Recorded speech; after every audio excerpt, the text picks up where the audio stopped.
खाटू श्याम बाबा का प्रसिद्ध मंदिर राजस्थान के सीकर जिले के खाटू गांव में स्थित है। कहा जाता है कि यहाँ पर श्याम बाबा का शीश प्रकट हुआ था। लेकिन खाटू श्याम बाबा का एक और मंदिर भी है जहाँ पर इन्होंने अपना शीश दान दिया था। यह मंदिर हरियाणा के पानीपत जिले के चुलकाना गांव में स्थित है। क्योंकि उन्होंने अपना शीश फाल्गुन मास की द्वादशी को दान दिया था, इसलिए इसी माह में खाटू गांव में फाल्गुन मास लखी मेला लगता है। यह मेला 10 दिन तक चलता है, जहां बहुत सारे भक्त अपनी मनोकामनाएं पूर्ण करने के लिए आते हैं। कलयुग की शुरुआत में जमीन के नीचे से खाटू श्याम का सिर मिला था। इसके मिलने के पीछे भी एक कहानी है। मान्यता है कि जहाँ से श्याम बाबा का सिर मिला था वहाँ एक गाय आती थी, जिसके थन से स्वयं ही दूध निकलकर उस जगह पर गिरता रहता था। जब लोगों का ध्यान इस बात पर गया तो उस जगह की खुदाई करने का फैसला किया गया। खुदाई में वहाँ से श्याम बाबा का सिर निकला। इस सिर को एक पुरोहित को सौंप दिया गया। इसके बाद वहाँ के राजा रूप सिंह को उस जगह पर मंदिर बनवाने का सपना आया। सपना आने के बाद उस जगह पर श्याम बाबा का मंदिर बनवाया गया।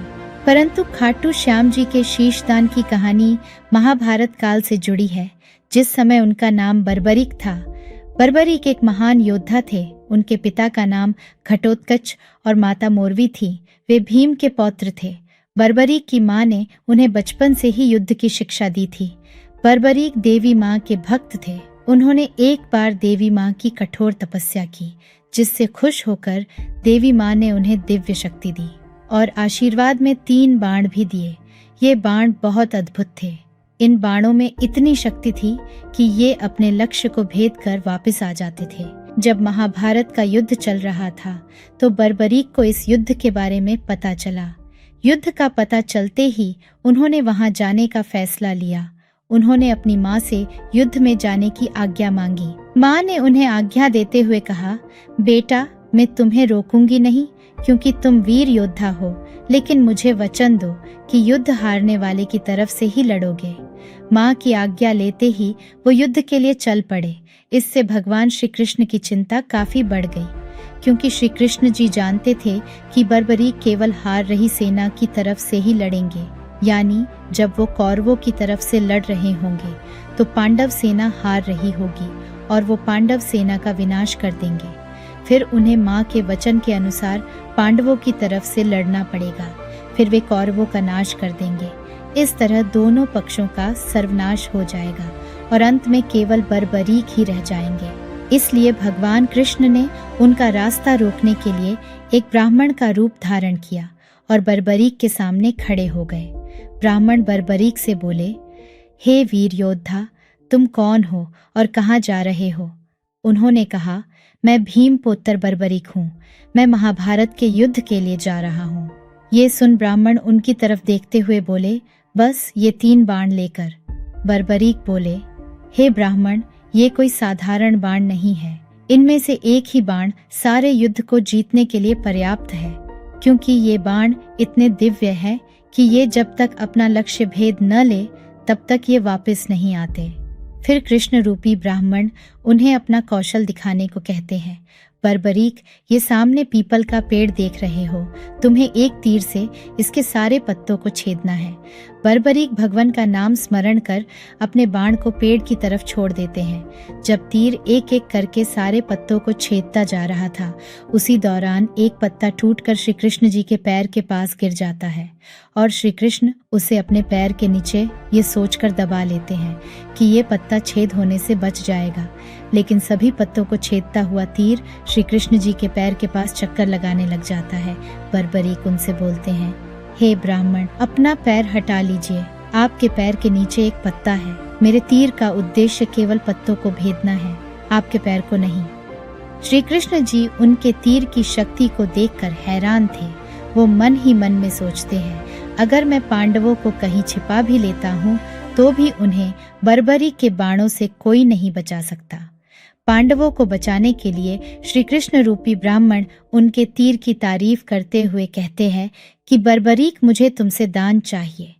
बर्बरीक ने कहा, हे ब्राह्मण, मैं अगर इस दान को देने योग्य हूँ तो मैं दान जरूर दूंगा। फिर ब्राह्मण दान में उनसे उनका शीश मांग लेते हैं। तभी बर्बरीक ब्राह्मण से बोलते हैं, आप कौन हैं? आप कोई साधारण ब्राह्मण नहीं है, कृपा करके आप मुझे अपना असली परिचय दीजिए। इस प्रकार बर्बरीक की प्रार्थना से वो ब्राह्मण अपने श्री कृष्ण रूप में आ जाते हैं। बर्बरीक उन्हें देख बहुत खुश होते हैं और कहते हैं, प्रभु आप यहाँ मेरे शीश की इच्छा से आए हैं। श्री कृष्ण जी बोले, बर्बरीक हमें रणभूमि के लिए एक वीर योद्धा की बलि चाहिए। पूरी दुनिया में ऐसे 3 ही योद्धा हैं जो इसकी बलि दे सकते हैं, एक मैं, दूसरा अर्जुन और तीसरे तुम। क्योंकि तुम पांडवों के परिवार से हो तो तुम इस युद्ध में अपने शीश की बलि दे सकते हो। बर्बरीक ने कहा, भगवान मैं आपको अपना शीश दान में देता हूँ, लेकिन मुझे आपसे 2 वचन चाहिए। श्री कृष्ण जी बोले, मांगो तुम्हें क्या चाहिए।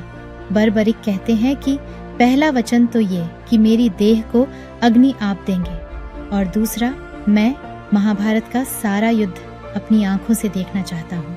ये कहते हुए उन्होंने फाल्गुन मास की द्वादशी के दिन उन्होंने अपना शीश भगवान श्री कृष्ण को दान में दे दिया।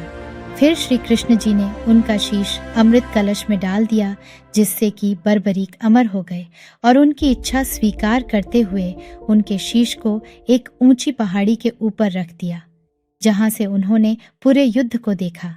साथ ही बर्बरीक के समर्पण भाव को देखकर श्री कृष्ण ने खाटू श्याम को वरदान दिया कि उन्हें कलयुग में उनके नाम से पूजा जाएगा।